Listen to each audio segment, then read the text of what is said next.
Lebanon में Israel ने हमला किया। हिजबुल्लाह के ड्रोन चीफ की मौत हो गई है। हिजबुल्लाह के हवाई सेना का चीफ ढेर कर दिया गया।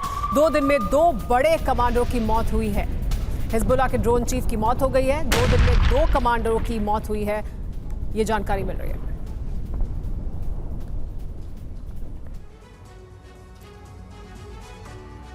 साल 2020 में जिस तरह अमेरिका ने ड्रोन हमले में ईरान के टॉप कमांडर कासिम सुलेमानी को मारा, ठीक वैसी ही मौत आईडीएफ ने हिजबुल्लाह के टॉप कमांडर को दी है, वो भी दक्षिणी लेबनान में ड्रोन स्ट्राइक के जरिए। जानते हैं, हिजबुल्लाह की स्पेशल एलीट फोर्स का वो कमांडर नसरुल्लाह का बहनोई था।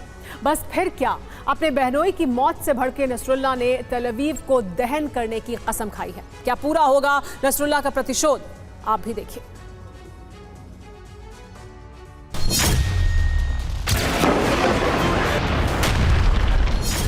दक्षिणी लेबनान पर इजरायली सेना की तरफ से स्ट्राइक की गई। ताबड़तोड़ अंदाज में आत्मघाती ड्रोन दागे गए और इस हमले की चपेट में एक एसयूवी आ गई।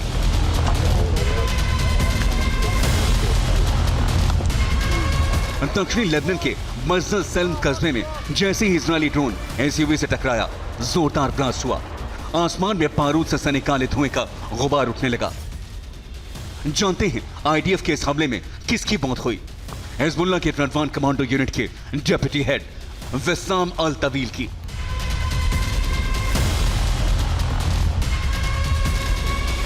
अक्टूबर 2022 को इजराइल और हमास के बीच जंग का आगाज हुआ। तब से लेकर अब तक हिजबुल्लाह का कोई भी टॉप कमांडर इजरायली हमले में मारा नहीं गया। लेकिन ये पहला मौका था जब आईडीएफ के ड्रोन स्ट्राइक में हिजबुल्लाह का कोई कमांडर ढेर हुआ है। लेकिन विस्साम अल तवील का ताल्लुक सिर्फ हिजबुल्लाह से ही नहीं था। दरअसल विस्साम अल तवील हिजबुल्लाह के चीफ हसन नसरुल्लाह का बहनोई था। हिजबुल्लाह की रडवान कमांडो यूनिट का डेप्यूटी हेड था।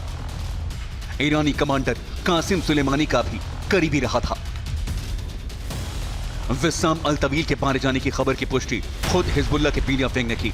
आपको बता दें, विस्साम अल तवील की मौत की खबर के बाद हिजबुल्लाह का प्रमुख हसन नसरुल्लाह बौखला गया, क्योंकि विस्साम अल तवील न सिर्फ हिजबुल्लाह की एलीट स्पेशल फोर्स का प्रमुख था, बल्कि नसरुल्लाह के परिवार से भी जुड़ा था।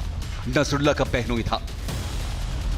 बस फिर क्या, हिजबुल्लाह चीफ ने तेल अवीव समेत पूरे इजराइल को दहाने की धमकी दे दी और इसके साथ ही दक्षिणी लेबनान बॉर्डर से इजराइल पर ताबड़तोड़ हमले शुरू कर दिए। नसरुल्लाह का प्रतिशोध पूरे उफान पर है और अगर हिजबुल्लाह इजराइल पर ताबड़तोड़ हमले जारी रखता है तो फिर बड़ी अनहोनी की आशंका है, क्योंकि इस वक्त अमेरिका के विदेश मंत्री एंटनी ब्लिंकन इजराइल पहुंचे हुए हैं। ऐसे में अगर हिजबुल्लाह के हमले में ब्लिंकन पर कोई आंच आती है तो फिर अरब की जंग में अमेरिका सीधे तौर पर एंट्री मारेगा, जिसका मतलब है महातबाही, तीसरे विश्व युद्ध की आहट। ब्यूरो रिपोर्ट, TV9 भारत पर।